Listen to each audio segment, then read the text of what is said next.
what's going on, everybody? I was actually recording with my GoPro Hero 5, but it was coming out really bad, so I decided to get my bigger camera with the microphone. So this is the part 2 to putting these billet parts on my truck. And right now, on that video you guys just saw not that long ago, it wasn't that much because I literally had put the camera down and I was kind of like wasting a lot of time. Like I said, I wasn't really planning on making a video on it, but you know, why not? Because not that many people post videos. There's like only one person that I know that have done it, which is Greg. He's like about the only guy that I had known on YouTube that's posted so much about this truck. This billet front cover from Keating, I actually purchased it. I purchased it with how you call it, CPP diesel, and they end up sending me the wrong part. This is why I have the smoother version of it. I don't have like no machining on it or anything like that, because they screwed up and they sent me the wrong part. But I was lucky enough for them to send me another one, and this is the only one I had available, and I had to wait 3 weeks, and I can't do that. I've been already out with my truck for a long time. And so I got that in there, put my oil inside. I got this catch can that goes into the Tappet cover. I also have this Arctic Airhorn from Diesel Power Source. And right now I'm having a little problem because I can't really hook up the throttle linkage, this bracket right here. I don't know if any one of you guys know a form or any thread out there that have it where I can just take that piece off and not having to run that on there anymore, because I think it'll look a lot more nicer than having so much crap in my truck. But this is where I stand at right now. I already put my fan back on there. I put the balancer back on as well, as you guys can see right there. I should have painted it or something, I don't know. So right now I just have to put that piece back on right there and then try to start up my truck so you guys can see how I start up the truck. Or just hear it. I've missed this truck already. So that's where we stand at right now. And I don't know, I think I need to take that thing off because it looks like it's rusting. And on my front bumper, I haven't been able to get it back. Larry's been very busy. He has these shows that he does, so I need to get my bumper, really want my bumper back on. So that's where we stand out with this. So I'm going to go ahead and put the camera down and start putting this back together.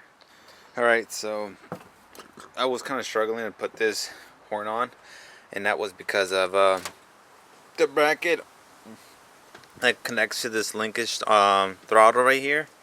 It was where it connects to this bolt. I'm trying to see if I can get right behind it. It couldn't bolt onto it because it was such a tight point right here in this edge right here. It was a little too tight, and so what I had to do was cut off that piece. And then what I'm gonna do is there's a bolt that connects to the VE pump is hooked up to the frame of the block. I don't know if you guys can see it. It's right there. But I just can't find a bolt. You know how that goes. And just have to put the belt on right now and connect the wires that connect to the VE pump and hook up a battery starter so I can start up the truck and see how it goes. It's been a long time. Ready to go ahead and start up the truck.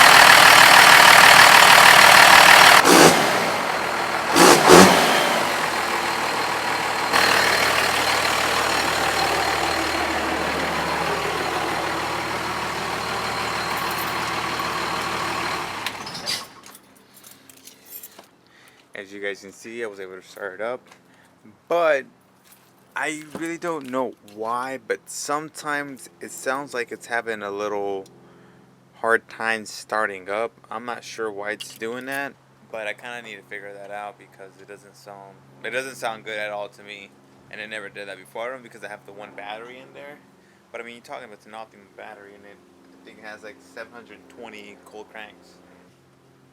Yes, it does have 750 cold cranks. I just need to do is just test drive it, and like I said, I'll put a list under the description below on all the parts that I got for this truck, like the front cover, uh, this little plate right here is for the intake, the grid heater delete, the Arctic air, which is from Diesel Power Source. What else? What else? I think that's mainly it. That and the fuel cover plate, but I really didn't install that. I'll just save that for another video. I do have some pipes for the intercooler. I do want to change this one, and that one I came with the turbo because I want it to just be a little bit more like kind of a chrome look. And yeah, and that's it. I need to get a new battery, so that'll be it for this video, guys, and I'll catch you guys next time. Yeah, next time. Peace.